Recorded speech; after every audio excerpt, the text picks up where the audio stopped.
My name is Jerry Barr. Welcome to Father Pitts, which was the name of the field behind this house, and I'd like to show you some of the things that we have been doing here to reduce our energy use and some of the work that's in hand. 7 years ago our oil-fired boiler demised and we needed to replace it either with another oil-fired boiler or with a sustainable alternative. We have no gas here, so a wood pellet boiler was an obvious option, and we wanted a fully automated system, which meant we had to store our wood pellets in bulk and we needed to create a storage space for it. Right, this is a 4-ton wood pellet hopper. It is steel. It is essential that the pellets remain dry.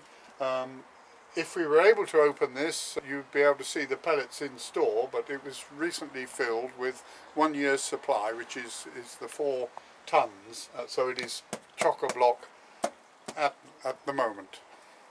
At the bottom there is a vacuum pump which comes into action when the intermediate hopper, which is alongside the boiler, recognises a need to restock, and it calls up the pellets and these tubes under the ground into the boiler room.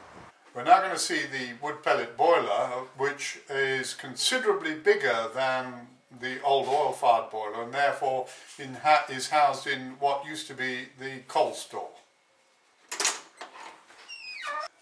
This bit is not in fact the boiler.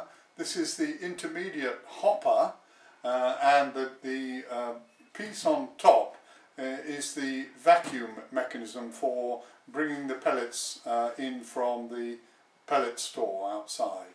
This is the intermediate hopper, and there's a sensor which, when the level of pellets reaches a certain level, it will call up supplies through the pipe.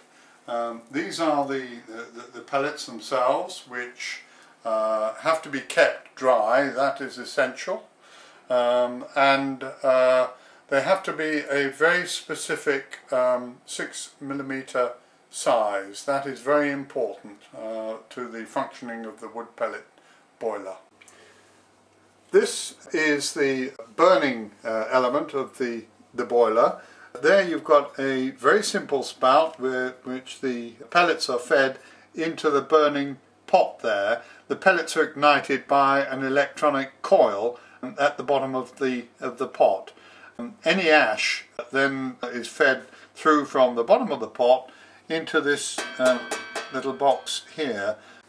This is the ash container, the size of a small suitcase, and that contains 1 year's ashes. Just demonstrates the efficiency of the burning system for wood pellets. The contents, of course, can be put straight onto the compost heap.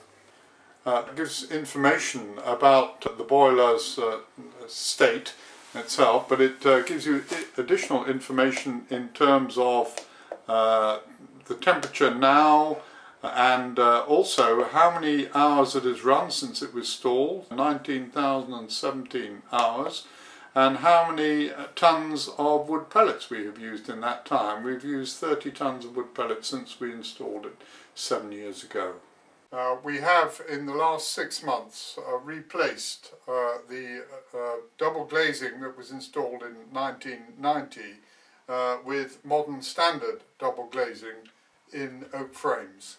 We are now standing in the oldest part of the cottage, over 200 years old, and inevitably this passageway was extremely dark, but we dealt with that by installing a sun pipe which has been very effective in lighting this landing. Water heating in this house is supplied through a solar panel in the apex of the roof, which works in tandem with the wood pellet boiler. The airing cupboard in the cottage was very limited space, so it was a tight squeeze to install everything. We would really look forward to welcoming you during the Green Doors open weekend. We do have limited parking here. We are in a Ashley Lane, which is just off the road over Cleve Hill, just north of Southam, and there is a parking area just on the main road, just south of the house. So if you're feeling energetic, you could leave your car there, careful crossing the road, which is a bit busy, and walk up the lane. You need to be reasonably fit to do that because it's pretty steep. Either way, do come and see us.